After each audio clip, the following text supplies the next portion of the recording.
ನಾಮಫಲಕದಲ್ಲಿ ಶೇಕಡಾ 60ರಷ್ಟು ಕನ್ನಡ ಕಡ್ಡಾಯ ಸುಗ್ರೀವಾಜ್ಞೆ ಹೊರಡಿಸೋದಕ್ಕೆ ಸಂಪುಟ ಸಭೆ ನಿರ್ಣಯ ತೆಗೆದುಕೊಂಡಿದೆ. ವಾಣಿಜ್ಯ ಮಳಿಗೆಗಳ ನಾಮಫಲಕದಲ್ಲಿ ನಿಯಮ ತಿದ್ದುಪಡಿ. ಈಗಿರುವಂತಹ ಕಾಯ್ದೆಯಲ್ಲಿ ಶೇಕಡಾ 50ರಷ್ಟು ಕನ್ನಡ ಬಳಸಬೇಕಿತ್ತು.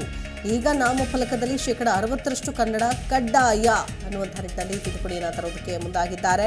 ನೋಡಿ, ನಾಮಫಲಕದ ವಿಷಯ ಕನ್ನಡಪರ ಸಂಘಟನೆಯವರು ಕರವೇ ಕಾರ್ಯಕರ್ತರು ದೊಡ್ಡ ಮಟ್ಟದಲ್ಲಿ ಹೋರಾಟ ಆಯಿತು, ಪ್ರತಿಭಟನೆ ಮಾಡಿದ್ರು, ನಾರಾಯಣಗೌಡರನ್ನ ಅರೆಸ್ಟ್ ಮಾಡಿದ್ರು. ಇದೆಲ್ಲ ಆದಮೇಲೆ ಈಗ ನಾಮಫಲಕದಲ್ಲಿ ಶೇಕಡಾ 60ರಷ್ಟು ಕನ್ನಡ ಕಡ್ಡಾಯ ಅನ್ನೋ ಒಂದು ಸುಗ್ರೀವಾಜ್ಞೆ ಹೊರಡಿಸೋದಕ್ಕೆ ಸಂಪುಟ ಸಭೆ ನಿರ್ಣಯವನ್ನು ತೆಗೆದುಕೊಂಡಿದೆ.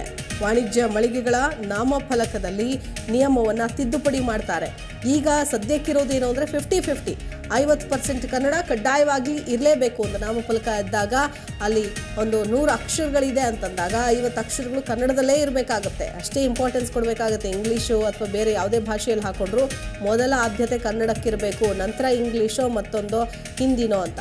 ಆದರೆ ಈಗಿರುವಂತಹ ಶೇಕಡಾ 50ರಷ್ಟು ಕನ್ನಡ ಬಳಸಬೇಕಾಗಿತ್ತಲ್ಲ ಕಡ್ಡಾಯವಾಗಿ, ಇದನ್ನು ಈಗ 60% ಕನ್ನಡ ಕಡ್ಡಾಯ ಅನ್ನುವಂಥ ಒಂದು ವಿಷಯವನ್ನು, ಅಂದರೆ ಕಾನೂನನ್ನು, ಸುಗ್ರೀವಾಜ್ಞೆ ತರೋದಕ್ಕೆ ಮುಂದಾಗ್ತಾ ಇದೆ. ಸಂಪುಟ ಸಭೆಯಲ್ಲೂ ಕೂಡ ಈಗಾಗಲೇ ನಿರ್ಣಯ ತೆಗೆದುಕೊಳ್ಳಲಾಗಿದೆ. ನಾಮಫಲಕದಲ್ಲಿ ಕಡ್ಡಾಯ ಒಂದು ಕನ್ನಡವನ್ನು ಬಳಸಬೇಕು, ಅದು 60% ಕನ್ನಡ ಇರಲೇಬೇಕು ಅನ್ನುವಂಥ ನಿಟ್ಟಿನಲ್ಲಿ ಮುಂದಾಗ್ತಾ ಇದೆ. ಒಂದು ರೀತಿಯಾಗಿ ಸಾಕಷ್ಟು ಪ್ರತಿಭಟನೆಗಳ ನಂತರ ಈ ಒಂದು ವಿಚಾರಕ್ಕೆ ಮುಂದಾಗಿದೆ.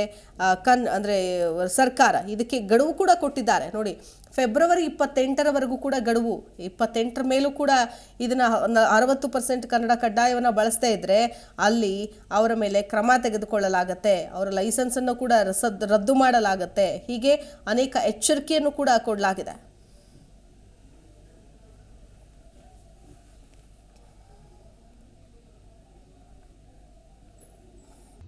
ಪ್ರತಿಕ್ಷಣದ ಸುದ್ದಿಗಾಗಿ Zee Kannada news app download ಮಾಡಿ.